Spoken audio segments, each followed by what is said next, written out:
Hey baseball fans! Big news coming out of Toronto.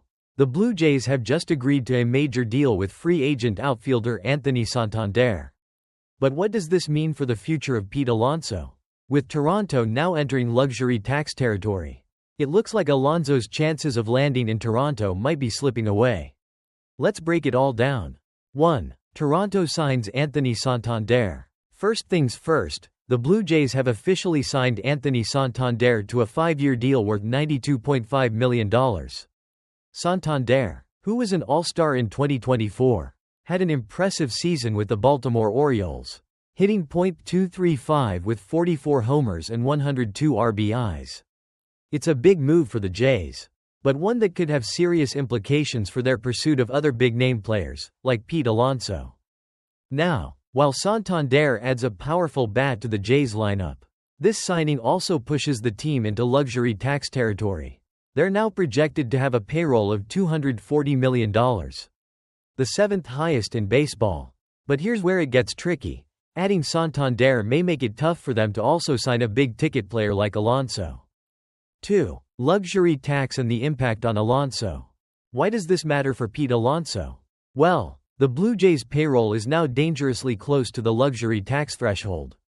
If they were to sign Alonso, they'd be at risk of triggering the second surcharge threshold, which is $40 million over the $241 million competitive balance tax, CBT. That could add a massive 42.5% surcharge on top of their payroll, making it a really expensive move. So, while Toronto could still make a run at Alonso, they would need to weigh whether they're willing to pay that hefty tax surcharge. Given that they're already stretching their payroll with this Santander deal, the chances of adding another big contract are looking slimmer. 3. Blue Jays focus on Vladimir Guerrero Jr. extension. Another big factor here is the Blue Jays' priority on locking up their own superstar, Vladimir Guerrero Jr. Toronto has made it clear that they're focused on getting an extension done with the first baseman, who's set to be a free agent after the 2025 season. That's a huge priority for the Jays, as Guerrero is one of the faces of the franchise and one of the most talented young hitters in the game. If they do get a deal done with him, that could further complicate their ability to add another high-profile player like Alonso. 4. Where does this leave Pete Alonso? So, with Toronto's focus shifting towards Guerrero's extension and their newfound luxury tax situation, it's looking less likely that Pete Alonso will be heading to Canada. The Mets slugger is still one of the top free agents on the market, and teams like the New York Yankees, Chicago White Sox, and others could be in the mix to land him. That said, Alonso still has plenty of suitors out there, and Toronto could make a move if circumstances change. But for now, it looks like the Blue Jays' pursuit of Pete Alonso might be on hold. 5. What's next for the Blue Jays? So, what's next for the Blue Jays? They've locked in Santander, but are they done with big moves? Will they prioritize the Guerrero extension and further bolster their lineup? Or could there be another splashy signing on the horizon? Only time will tell, but it's clear that the Blue Jays are positioning themselves for a serious push in 2025. 6. Closing thoughts. Now, I want to hear from you. Do you think the Blue Jays will still make a move for Pete Alonso? Or has that ship sailed with the Santander deal? Drop your thoughts in the comments below. And don't forget to like, share, and subscribe for more baseball updates. Until next time, take care and stay tuned for all things MLB. The ongoing contract negotiations between Pete Alonso and the New York Mets have hit a significant roadblock. According to a recent report from Ken Rosenthal of The Athletic, the Mets and Alonso remain at an impasse over the terms of a potential contract extension, with both sides digging in on a critical issue: opt-outs.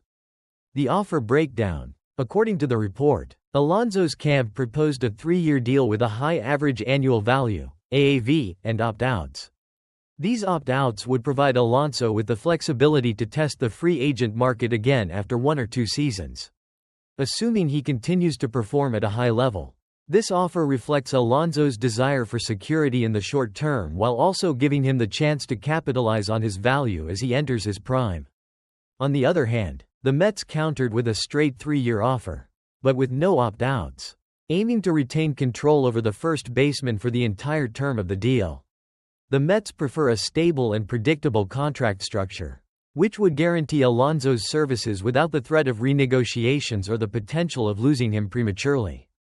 Why the stalemate? The conflict here stems from differing philosophies between the two sides. For the Mets, a clean 3-year deal without opt-outs ensures more stability and control, allowing the team to avoid future disruptions in their plans.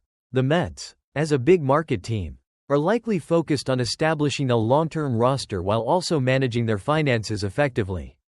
For Alonso, the desire for opt-outs reflects his confidence in his abilities and a strategic mindset. By securing opt-outs, Alonso could maximize his earning potential by testing the market again if he continues to perform at a high level, particularly with a focus on hitting free agency while still in his prime years. This approach is common among players who believe their value will continue to rise. Alonso's recent performance. The first baseman is coming off a 2024 season in which he hit .240 with 34 home runs, 91 runs, and 88 RBIs, posting a 122 WRC+. While his batting average took a dip, his elite power and ability to drive in runs remain key strengths.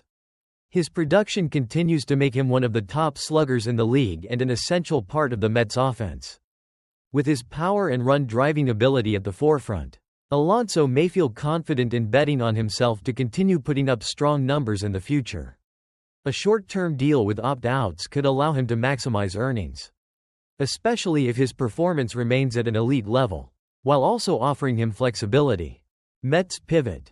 Given the stalemate in negotiations, it appears that Alonso's return to the Mets is becoming increasingly unlikely under the current terms. The Mets have reportedly pivoted to alternative plans, and they may be exploring other options to fill the first base position, which could include targeting other players or looking at trade possibilities. Conclusion. The contract negotiations between the Mets and Pete Alonso are shaping up to be one of the more high-stakes storylines this offseason.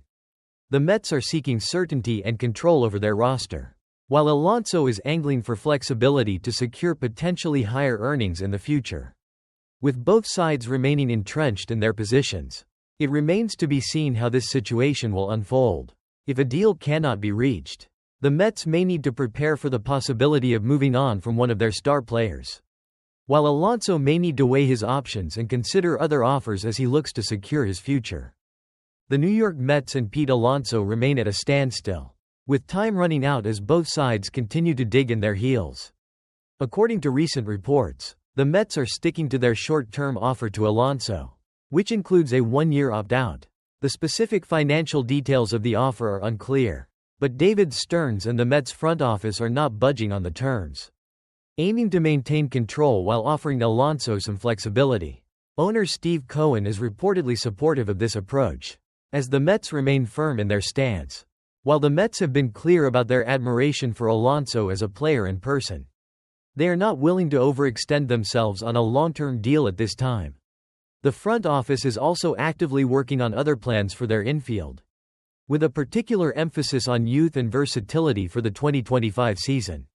Players like Mark Vientos, Brett Baty, Luis Angel Acuna, and Ronnie Mauricio are all seen as potential candidates to fill various infield spots, including first base, with Vientos considered the most likely option to step in at the position. However, the Mets do not want to commit to one player at any position just yet. Vladimir Guerrero Jr. Speculation. Though Vladimir Guerrero Jr. is an intriguing potential replacement for Alonso, the idea remains speculative. The Mets have reportedly had conversations with the Toronto Blue Jays about Guerrero, but these were described as checking in, rather than serious trade discussions. Guerrero's future with Toronto is still uncertain, as the Blue Jays are reportedly weighing whether to extend the 25-year-old slugger or potentially explore trade options before he hits free agency in 2026. If Guerrero does become available, speculation about the Mets pursuing him could intensify, but the financial logistics and roster needs may make such a move difficult, especially after the Mets address other needs like adding a hitter and signing relievers. The current Alonso situation. At the moment, the Mets are still very much focused on Pete Alonso, hoping to reach an agreement before the deadline. However, if a deal is not reached soon, Alonso could become the catalyst for a shift in the Mets' roster construction. opening up new possibilities for the team. The Mets have done significant work on alternative plans. And if Alonso does not return, they are ready to explore other options, including promoting youth or acquiring another slugger like Jesse Winker or Anthony Santander. Though names like these are less likely to fill the void in the same way Alonso does. Looking ahead, as the Mets' talks with Alonso continue, the next few weeks will be crucial in determining whether they can come to terms or need to pivot toward other plans. With Vladimir Guerrero Jr. potentially looming on the horizon, though still a long shot, the Mets are preparing themselves for all scenarios, whether it involves extending Alonso, making a trade for Guerrero, or reshaping their infield for the future with a combination of younger players. The clock is ticking for both the Mets and Alonso, and the outcome of these negotiations will have a significant impact on the direction of the team in the coming seasons. Video a thumbs up if you love all things MLB. We've got some spicy free agency news coming your way today. So grab your snacks and let's dive into the latest buzz around Pete Alonso. So, let's talk about Pete Alonso, the polar bear himself, who is still out there on the free agent market. And yes, you guessed it, he's making some serious noise as one of the top power hitters available. But here's the catch. There's a sizable gap between him and the New York Mets when it comes to contract talks. Now, don't panic. This doesn't mean Alonso won't be back in New York. But it also means we're not looking at a quick resolution here. According to John Heyman from the New York Post, the Mets and Alonso's camp are still working through a big difference in expectations. But hey, that's free agency for you. It's never a smooth ride. Especially when we're talking about one of the game's top sluggers. With the offseason already picking up steam. Though, Alonso's camp is reportedly in no rush. They're taking their time to see how everything plays out. Especially with the market tightening up after a lot of big signings and trades. So, what's the deal for the Mets? Well, they're not exactly desperate for a first baseman just yet. They've got some in-house options. Mark Vientos could slide over to first